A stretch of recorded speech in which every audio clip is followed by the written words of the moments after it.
Bonsoir et bienvenue dans l'Africa Tonight au sommaire de l'actualité. Renforcement de la coopération entre le Cameroun et la Centrafrique, volonté réaffirmée par les deux États lors de la visite du président centrafricain Faustin Archange Touadéra à Yaoundé. Les sujets bilatéraux et régionaux étaient au cœur des échanges avec le président camerounais Paul Biya.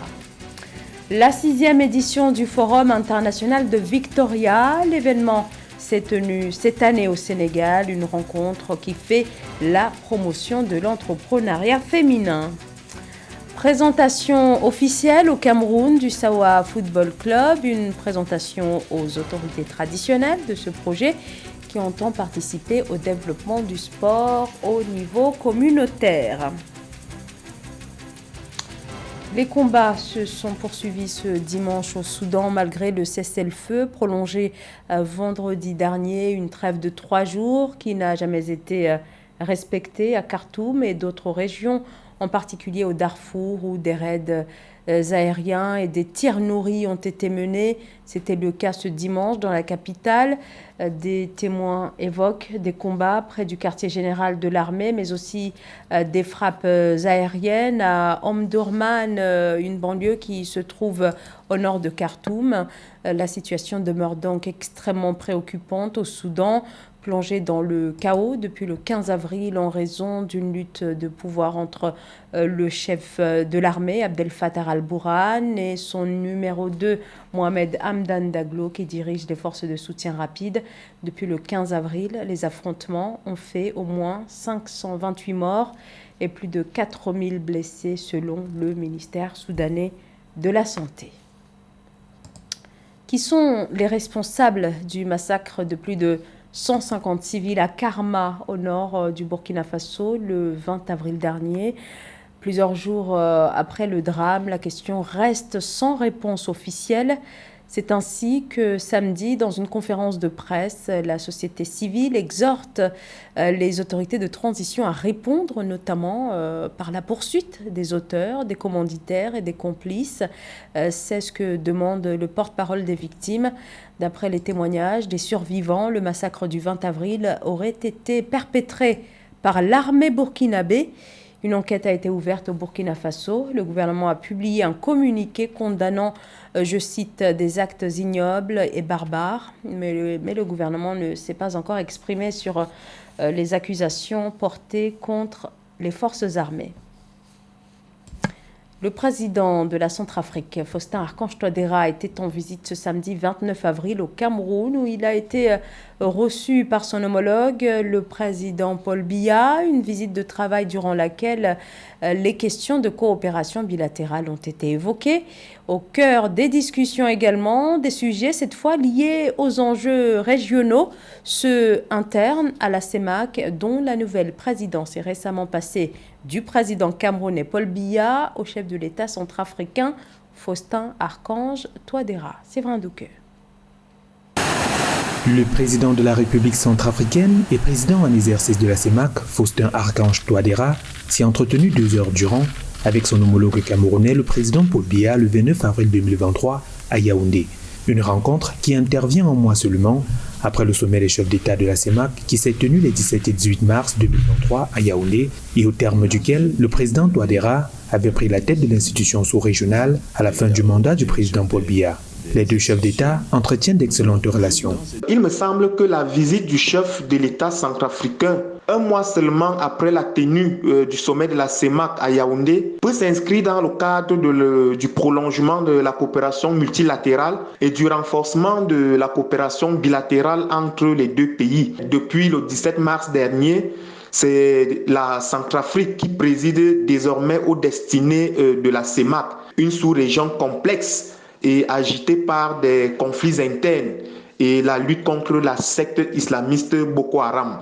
Le Cameroun et la Centrafrique sont 2 pays frontaliers qui partagent quelques défis communs, notamment au niveau humanitaire, avec un flux de déplacement de population de la RCA en sol camerounais, mais aussi au niveau sécuritaire, avec des incursions de rebelles provenant de la RCA à l'est du Cameroun. L'un des défis urgents qui mine le développement de la RCA est celui de la crise sécuritaire. Le Cameroun participe à la restauration de la sécurité en RCA à travers les contingents de la MINUSCA, la mission des Nations Unies pour la stabilisation de la Centrafrique, auquel le pays alloue régulièrement du personnel militaire et des unités de police. Cette visite me semble donc douée de bon sens et politiquement riche pour la Centrafrique dans une dynamique ascendante dans ses options de développement. Étant donné l'expérience du président Paul Biya dans la modération et la subtilité avec laquelle il a toujours su traiter la coopération avec ses voisins.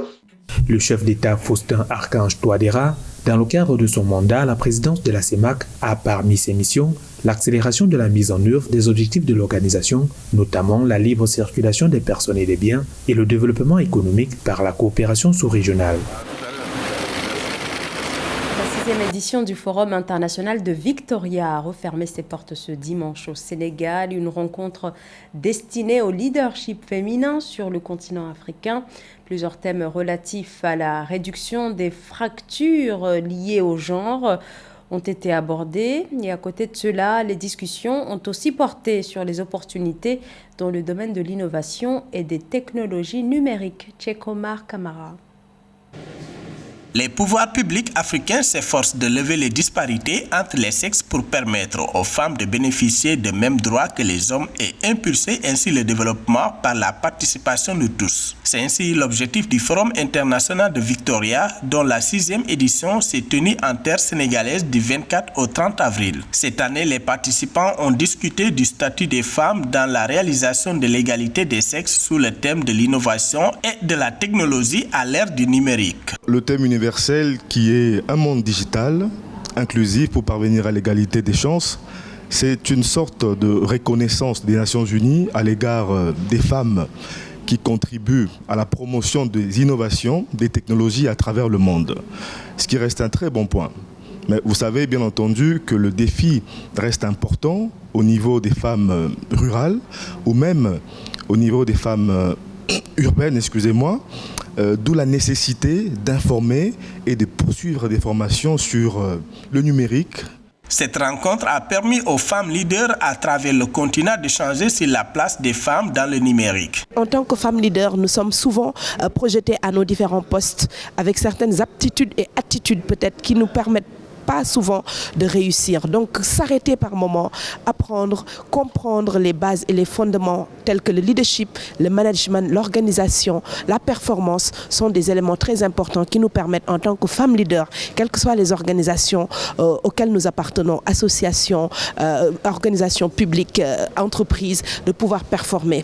Selon la sénatrice ivoirienne Marie-Irène Richemont-Aoua, la Côte d'Ivoire a abordé très tôt les questions de genre en lançant un projet d'alphabétisation des femmes avec un volet numérique pour répondre aux préoccupations des femmes en milieu rural. Il est heureux que plusieurs gouvernements, en tout cas en Côte d'Ivoire, le gouvernement sous la houlette de son Excellence, M. Alassane Ouattara, a pris des mesures de telle sorte que les femmes dans les zones rurales apprennent à lire, à calculer. Elles apprennent à écrire dans leur langue maternelle avec des smartphones, un programme qui leur permet de vendre, de promouvoir leurs produits.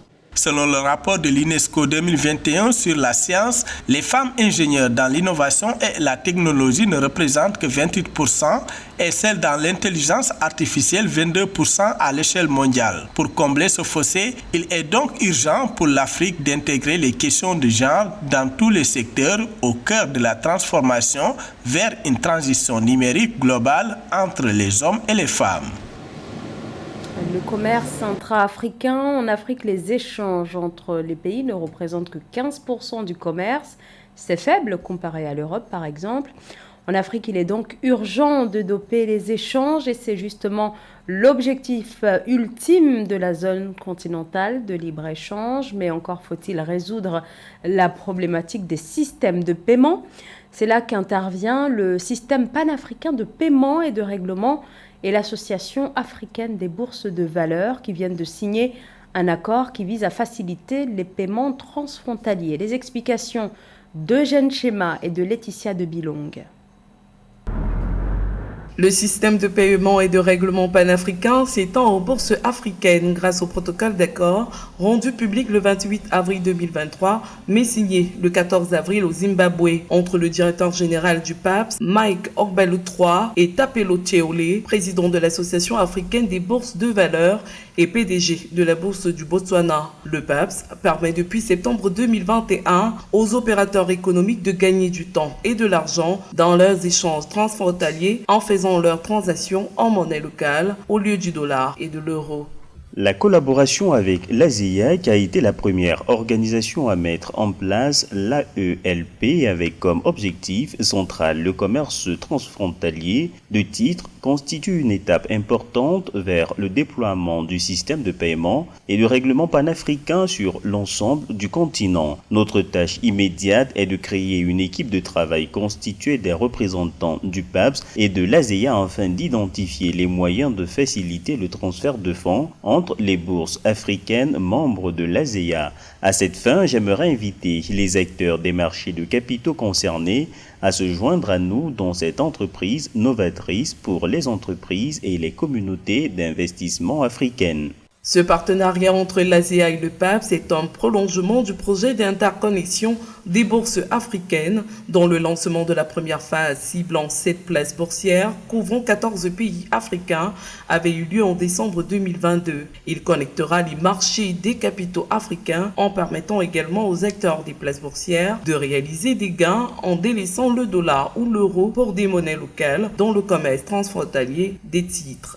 But when I want to transfer funds Quand je veux transférer des fonds de Gisenyi au Rwanda à Goma en RDC, je dois passer par une banque correspondante à New York. 4 jours, 65 millions de dollars par exemple, se retrouvent ailleurs. En 2019, l'Afrique a géré via Suite 20,5 milliards de dollars de transactions. Nous avons une plateforme alternative. Nous avons introduit avec la vision de mon frère aîné, le professeur Orama, mon autre frère aîné, le docteur Adesina, nous avons introduit des outils pratiques pour permettre le commerce. 42 devises en Afrique, 5 milliards de dollars comme coût de la convertibilité des devises, le coût du commerce. Nous avons développé le système panafricain de paiement et de règlement pour permettre le commerce en monnaie locale.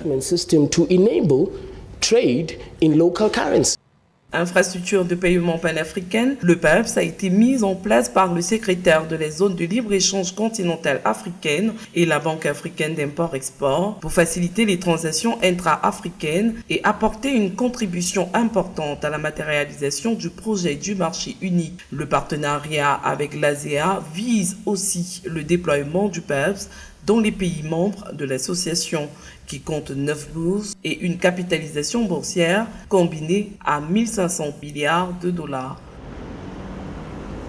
La Confédération africaine de surf a un nouveau président, la personne du Sénégalais El Hadj Oumar Sey, qui prend la tête de l'institution, succédant au Marocain Mohamed Kadmiri. Ce nouveau mandat s'ouvre alors que les défis restent nombreux autour de ce sport, le surf, une discipline qui, sur le continent africain, est en quête de professionnalisation. Paul-Marcel Mayagui. Accepté déjà par sa fédération. Le Sénégalais El Hadji Oumar Sey est depuis le 23 avril 2023 à la tête de la Confédération africaine de surf. Il succède au Marocain Mohamed Kadmiri, deuxième président de la Confédération africaine de surf. Depuis sa création en 2017, El Hadji Oumar Sey ambitionne de rendre plus compétitif ce sport sur le continent. Je veux que le surf africain commence à gagner l'argent en Afrique. Je veux que le surf africain soit sécurisé en Afrique.